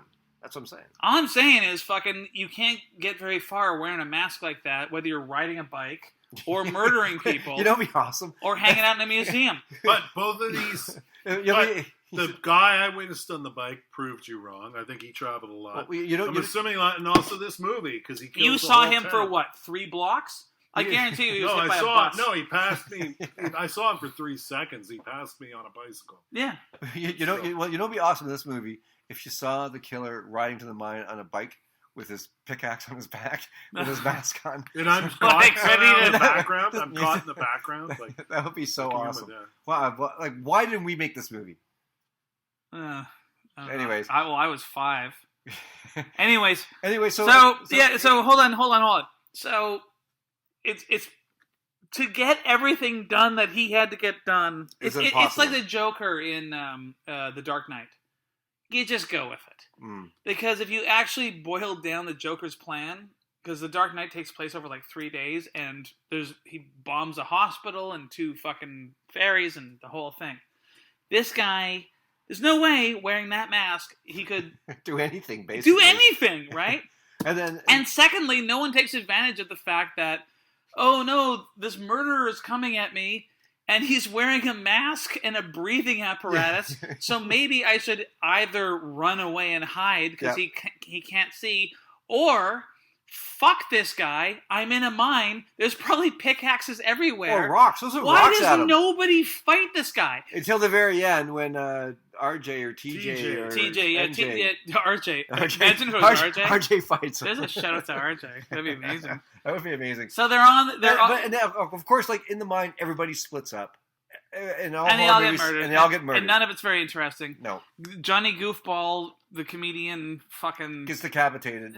Or something. And Mustache Harry gets the nail gun in the head. He was my favorite character, and I felt really bad that he died. Which is it's small potatoes because when you have it's the best of a bad lot. He was the best. Yeah. And then so RJ and the bad guy. So TJ and the chick, which I think was a chimp. TJ and the chimp. TJ and the chimp. Wasn't that who's your favorite actor? Greg Evigan. He has a mustache. What's his name? Tom Selleck. The other one. Other Tom Selleck. You're talking about BJ and the Bear? BJ and the monkey. What's his name? BJ and the Bear. And the monkey. Greg Evigan. I just said Greg Evigan. No. The guy later on My Two Dads. Yeah, Smokey and the Bandit. Kevin Spacey. Burt Reynolds. Yeah. Okay, so Burt Reynolds. Fuck. Otherwise, I thought he was the bear. Otherwise known as TJ and the Monkey. I watched a show called TJ and the Monkey. Anyways, And they start making their meticulously slow ride back up to the surface. It's so slow. And they basically just walk. The killer walks onto the end cart. He does too, doesn't he? Yeah. In fact, actually, when he gets on, it's slower than when he was walking. Well, I think he walks beside it, he sets his pick on it, and he climbs aboard just for safety reasons. And he's just like, hoop, up we go. and then him and TJ have the worst fucking axe, fight or whatever. Yeah, for like 15 seconds. It's so slow and it's terrible. And then they fall off the side, and then the girlfriend hits him in the back of the head, and then inexplicably there's like a hole, there's like a door that they go into, and it's been established earlier that everything is painted white for some reason because of the powder. I don't remember. The lime, because it's where you hide the body. And that's when the fucking cops all show up. Right. And again, worst cop ever. Before he's driving out there, he hears there's a maniac on the loose. He drives his SUV out there. He gets to the gate, and then he gets a call. Oh, no, lady wants to talk to you. He peels off and takes off from the mine, and leaves everybody to their own devices and to their own horrible deaths. The masker, I better take that phone call. Yeah, why couldn't you take it in the fucking car? You've got a radio. Yeah, I know, that is completely...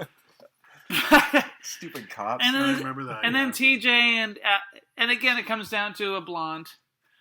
It's like, oh, the two dudes who want to fuck the blonde. Well, of course, all the brunettes will be killed, and the blonde will win the day. And I guess, and it turns out the bad guy. Should we give it away who the bad guy is? Who the killer is? Absolutely. Okay. No. Tune in next week to find out. On Mystery Science. It's the blonde douchebag guy. Axel. And you suddenly find out through a flashback, only visible, I guess, to him and the viewer, right, that the reason he's become a homicidal maniac is because his father was one of the victims killed by Harry Warden all those years ago. Why would that make you a killer? That comes up, too, in Friday the 13th, A New Beginning. Oh. Everyone thinks Jason's back and on a killing spree, even though he died in part 4. And part 3 and part 2. Yeah, but part 5... But not the part killer 1. Is revealed to be... Because he wasn't the killer in part 1. The killer is revealed to be a paramedic whose son dies in the beginning of the movie, and for some reason he snaps and becomes a homicidal maniac. Snaps. Well, I like the flashback scene because they show the blood spraying the little kid. The kid's hiding under the bed while his dad gets murdered, covered in blood. I thought it was pretty hilarious. And then and does he chew his own arm off? At the very end, No. at the very end of the movie, there's like a mine collapse. And they see crazy guy Axel, and he cuts his own arm off as they're trying to pull him out because his arm's sticking out. And the blonde woman, I can't remember her name is, wants to hold his hand, and he cuts his own arm off, and then runs away, like laughing into the mine. Poetic chant as he runs deeper into the mine, presumably to no escape. Oh, he's going to kill the whole town. And with one arm. And by the way, that was probably... He's not going to bleed to death. No, he's going to cauterize it. It's not going to get infected. He's living in a mine, which is like full of, I don't know, like everything possible that would infect him and kill him. Yeah, well, there's lots of... He's not thinking ahead. There's lots of penicillin he was not just lying around in a mine. It's not a well thought out future. No, but the ending is so great with his crazy cackle and like, I'll get you, Batman. And, like, obviously there wasn't a part 2. Yeah. So that and thus it's a pretty great ending though. The ending is the best part of the movie. Well, there's a lot of good parts in this movie. Yeah. And thus ends My Bloody Valentine. Okay, so happy Valentine's Day. At 101 minutes of recording. That's pretty good for us. Is that 3 hours? No, that's an hour and a half. Just over an hour and a half. Is that 3 hours? I can't do that. Yes, we've been here. It's like 4 a.m. now. Okay, so Alex, you're the one who picked it, and does it hold up? Well, I don't think it's a question of holding up. I don't think it was ever a good film. It has a cult around it because I think it's so bloody ridiculous. No, I totally enjoyed the movie, but it's one of the most contrived, ridiculous entries into the slasher genre. Like, let's set it in a mine, Well, I was thinking of that because it's a Valentine's Day movie, but why is it set in a mine? Was it because they had access to the mine? Did you watch the extras? Yeah, I was a little falling asleep. And also the fact that it's almost like parody, the level of you're going after, like, I guess You know what? In 1981, this came out, so Jason didn't actually have the goalie mask yet. No. He didn't get it till, I think, 82 with part 3. He was a hooded killer in the first movie. It was not in the first movie. In the second movie, and there's Michael Myers. Yes, yeah. And there's Michael Myers with his mask. This is one of the most contrived. Like, let's, I could almost see a producer saying, "Hey, a minor silver reminds me of Darth Vader." If you watch the extras, I was going to say, if you watch the extras, the producer and the director, I think, both acknowledge. Well, at the time. That their holiday-related horror movies were in vogue. So they actually they literally say, and no one's done a Valentine's Day one, so we hired a writer to write. They actually grabbed a calendar and they looked to see what we could do. That's right. That explains. It makes no. There's absolutely no question in my mind why someone would make a Valentine's Day horror movie. Yeah, of course. But the whole mind setting is completely different. Because it was cheap. Yeah, and they had access to a pretty good set because it's a pretty cool set. They didn't have to build it or anything. It was already there, and so they had access to it. So and they're working on a budget. Why not? Why not? So and they're trying to build an iconic killer in the vein of Michael Myers. But this is before Michael Myers. No, it's not before Michael Myers. Really? No, Michael Myers is 77. 77, oh, 78. Yeah, okay, you're right. So but it's not quite ripping off Jason because Jason, I think part 2 had been out by this point. Was it 1980 was Friday the 13th? Yeah, 1981 I think was. Right, so it was really close to really close. So they're not really ripping off Jason with the goalie mask. They were looking to sort of build on this on something like a scary minor mask. Which I actually think like knowing that it was literally producers going write us a Valentine's thing. They had to have it out by Valentine's Day, and they started shooting in August, and they had no script. That was when it was conceived. So it's like in a month or whatever. They had nothing. They had nothing except a name. They had the name My Bloody Valentine because they wanted for Valentine's Day. Even though they secretly filmed it as The Secret. Oh, that was the fake title they gave it. No relation to that modern self-help garbage film. So if you want to be a mass murderer, all you have to do is get buried in a mine. Just wish it. No, but I actually. Sorry. Yes. Go ahead. Tell us what you think. Oh, okay. I guess this is the does it hold up part, but I never saw it back in the day. But anyways. Did you enjoy it? I did. I enjoyed it a lot. A lot more than I thought I was going to. And you could do a lot worse. That if you were a screenwriter and someone said you have 30 days to write a movie and the title is My Bloody Valentine and we got to film it somewhere cheap. You could do a lot worse than coming up with like some mining town. Like I actually thought the movie was remarkably intelligent. Well, I wouldn't go that far, but I like the fact that they had it set in a small mining town because you don't see movies maybe like something like All the Right Moves or something like that, or something like a gritty little drama or something like that. But it was interesting that they set this slasher film in a crappy little mining town. I think it's more original than like a lakeside resort or some shit. Well, the thing is like that the lakeside resort Friday the 13th was original at the time, and it's been ripped off ever since then. There wasn't too many things before that were set in that setting. But I really enjoyed this movie. But I mean, just the question of does it hold up? I don't think it ever did. I think it's always been a silly, ridiculous, ludicrous movie. But that doesn't mean it's not completely enjoyable. I enjoy this movie, but it's just. I don't remember much about it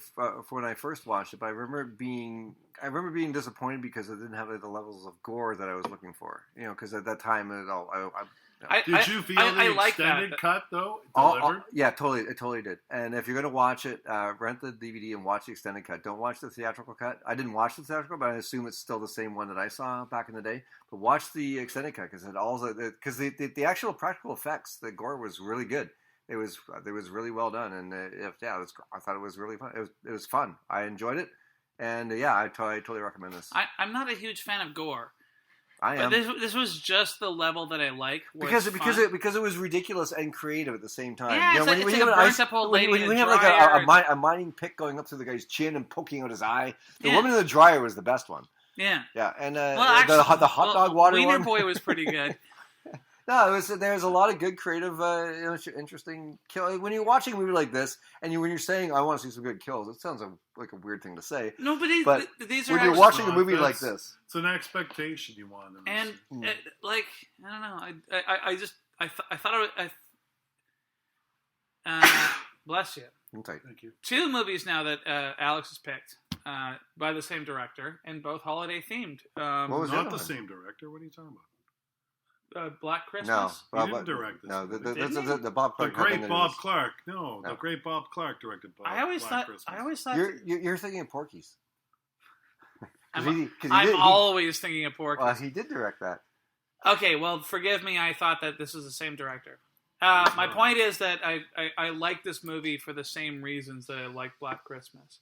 In that it didn't have a lot of money.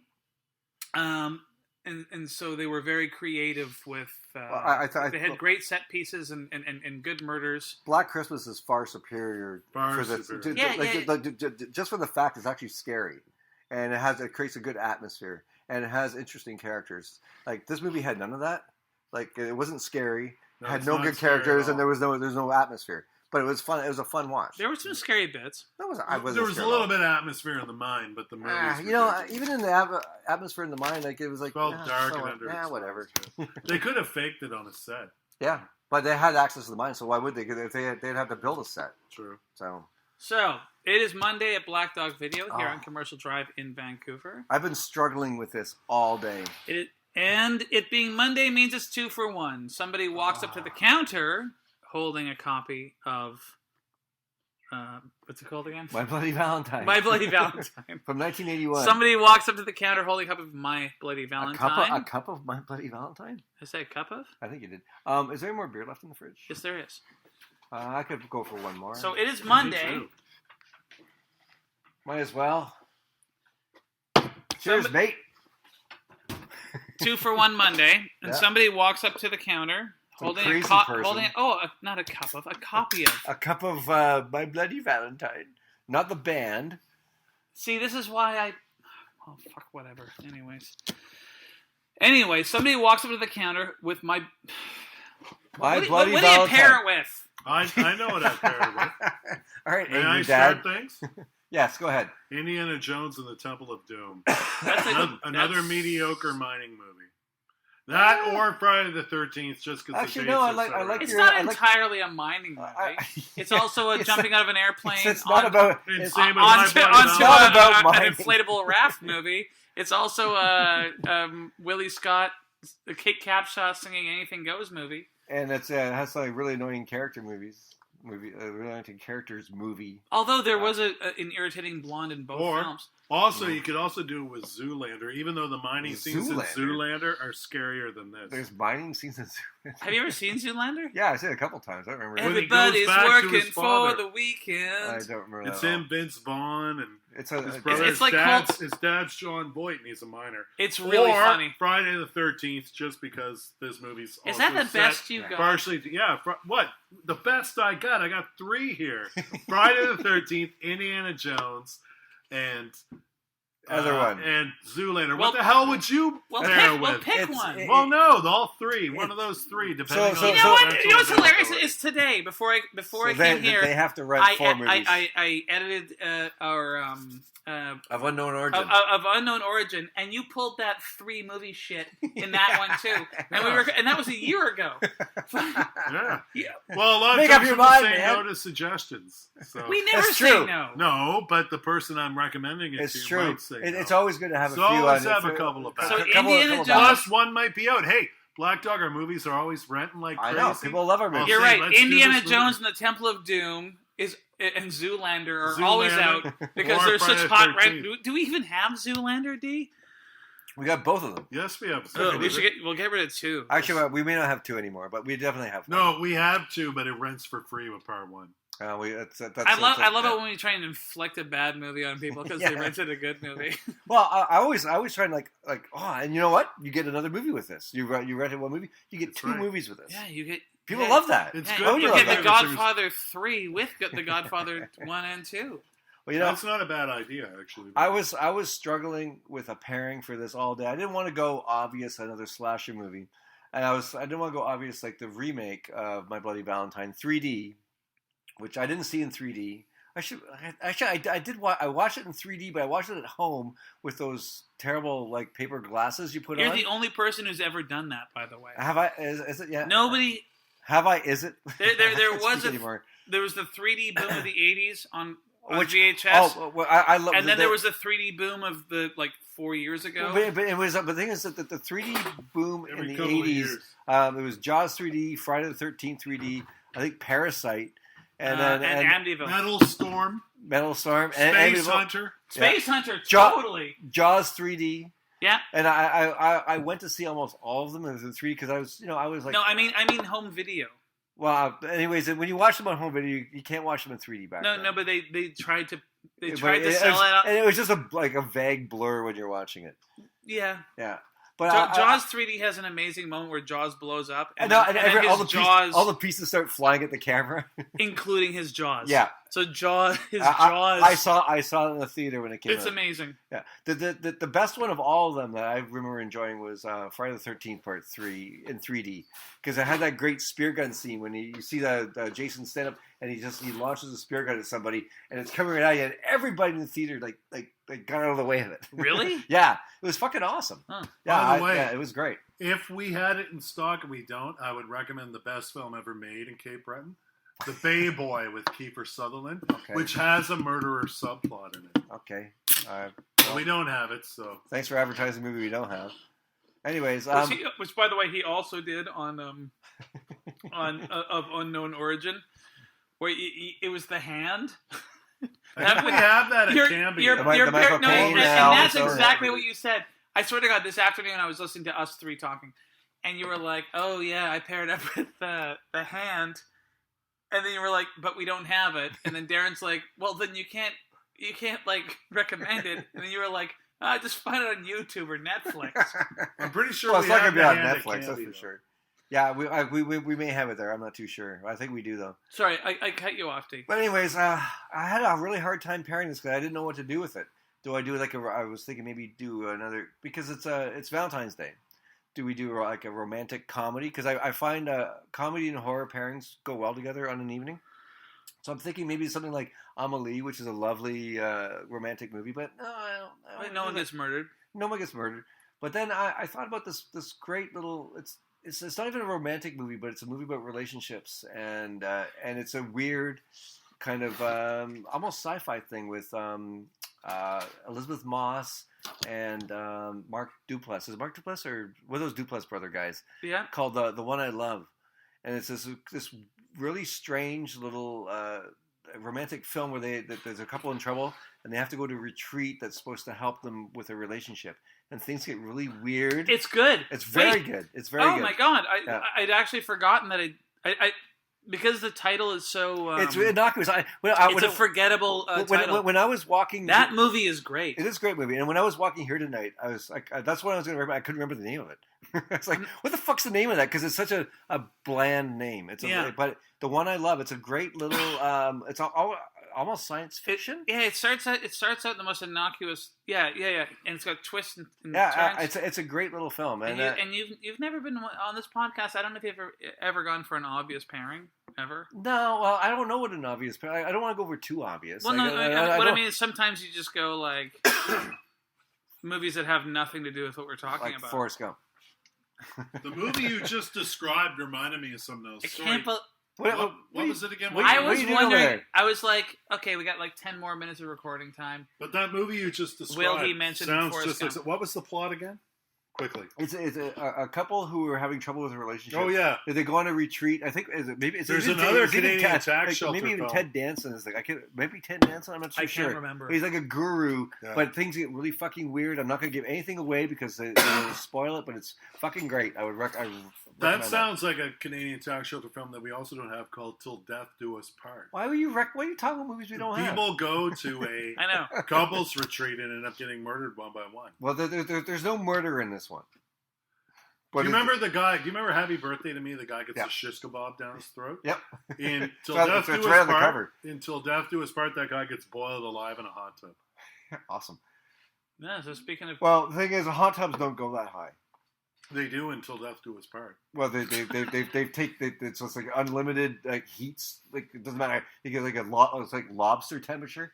By the way, the murderer Until Death Do Us Part is the late Claude Jutra, who was recently disgraced. For being named Claude Jutra? The Jutra Awards were named after him, but he himself, again, Wait a jumping minute. back to the sex with Everything minors. you're saying... Yeah, he's been disgraced. He's a fallen from grace iconic director in Quebec. He made Mon Oncle. Yeah, I know who he is. Yeah. I didn't know he was one of the fallen greatest from films. grace. Yeah, he was. They don't call the Jutra Awards the Jutras anymore. What do they call them? What do they call them then? Wait a minute. They might still call them the Jutras, but I know they were. To the great surprise of most listeners, there's awards called the Jutras? Like, what the fuck are you talking about? They're the Quebec Academy It sounds like you're Awards. having a brain aneurysm. They're the Quebec Academy Awards. It's French, dude. Yeah, it's the Quebeco Film Awards. This is what I love. Actually, this should probably wait until after the podcast is over. That Quebec gets enough funding artistically that they can have their own precious little award ceremony. And still, I love the fact that and they still can do bitch that. and still bitch about how Canada doesn't accept them. Whatever. Sorry, are we not giving you enough money? I love having a crazy province in Yeah, our, you know in our what? country that's all. I would like even half of the money that they get Well, in this province, so we can be a crazy province too. Well, would you see any of that money? As an artist, I would actually. Huh? Well, then why don't you petition somebody? All they do is pour money into Quebec, and all Quebec seems to do is make movies and shitting on Anglo Canada. But no, there's a lot of good cinema coming out of Quebec. Yes. Yeah, they're putting that money to good use. Mm-hmm. But then they're no longer called the Jutra Awards. They've been renamed as the Prix-Iris. What's that like mean? Prixiris.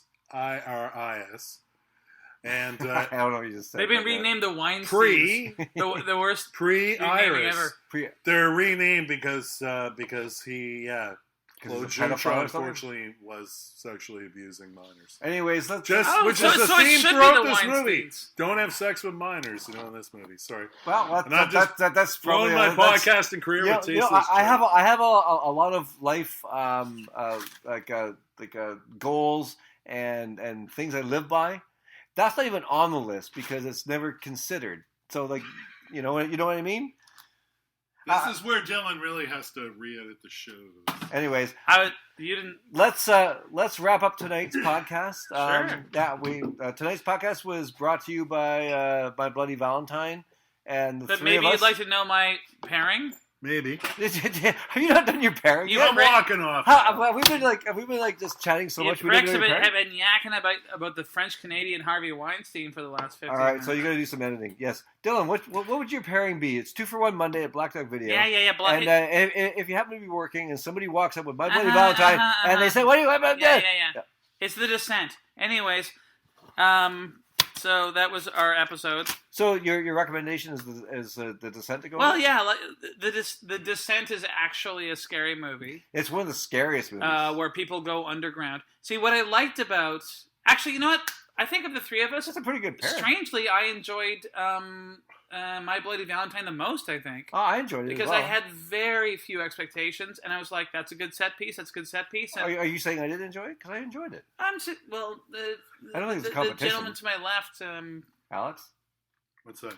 Well, anyways, my favorite scenes in this movie were when they were actually underground, and I couldn't figure out why more of the movie didn't take place underground. Because clearly that's the idea was like, oh, the mine. And yet I kept watching drunks in bars and teenagers and cops and dogs. This movie had it all. It didn't have... It had dogs eating hearts. It didn't have enough. What I wanted was more people underground. So you just want like more scenes or more people? So what I would say is, if someone brought My Bloody Valentine to the counter, I'd say, "Oh, you're clearly interested in movies that take place underground." Clearly.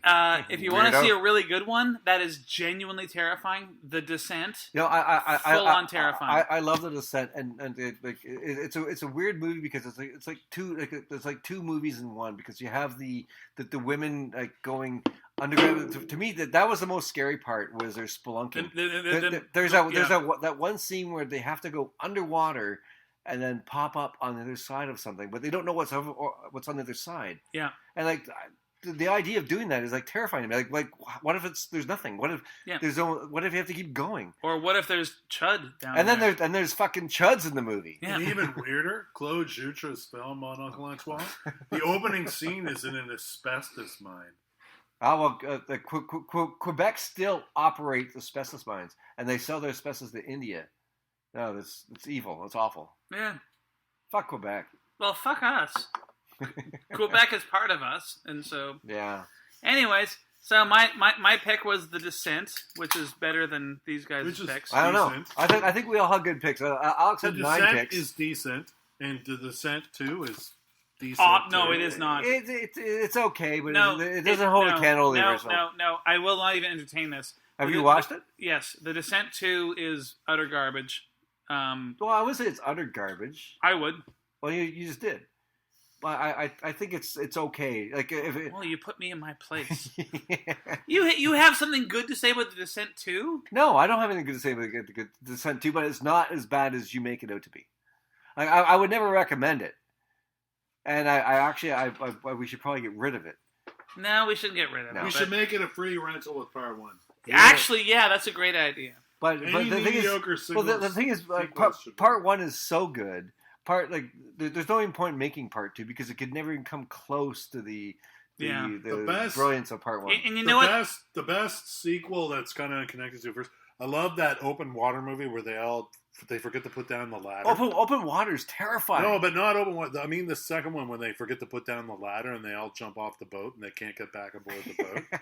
The baby's crying. Open water too. That's right. There is. That's right. I watched that. Yeah, it's a blast. We don't have it. Is that a real movie? Yeah. Open water too. They all jump off a yacht and forget to put down the ladder, and they can't. They're trying. Are you kidding? They can't, and a baby's crying on board, and they're trying to. And then a shark jumps on the boat. They all go baby. nuts and start killing. Wait a minute. It's a blast. Why is the ladder even an option? Like, shouldn't it always be down? Yes, it should. They guess, but they don't in this movie. But the thing is that the original open water is based on a true story of people who got left behind on a scuba diving expedition. Which doesn't happen because they're very meticulous about that kind of thing. But then this couple have to try to survive, and no one's coming for them because no one knows they're missing. It's like Home Alone at open sea. Well, yeah, but they're not. They're not like devising elaborate traps to kill the sharks. The shark is played by Joe Pesci. Anyways, we'll do that but the movie. Sharks end up eating them though. So hold on. For me, I have to. Let's just stop recording. Okay. So let's just wrap it up. Thanks for listening. This is our podcast. Happy Valentine's Day, all you lovers. Yeah, get out there and do some good Valentine's Day humping. Yeah, there you go. And when you have sex, think of the three of us. Yes, of course. Especially but who am I kidding? Valentine's Day, you already are. This Valentine's Day, get down into that shaft. Yeah. Oh yeah, get down the shaft and shove a pickaxe through your eyeball. Yeah, and stroke that hose. And think twice before you open a heart-shaped box full of chocolates, because there may be a real heart. Yeah. There may be a real heart. And swallow that wiener water. Good night, everybody. Avoid the except sex of we have recorded this at 1470 Commercial Drive. It is open every day. From noon until whatever time. Yeah, just come by and check us out. www.blackdogvideo.bc.ca. We're awesome. Come on by. We all bid you farewell and safe tidings. Yeah. Happy Valentine's Day. Happy Valentine's Day, you pricks.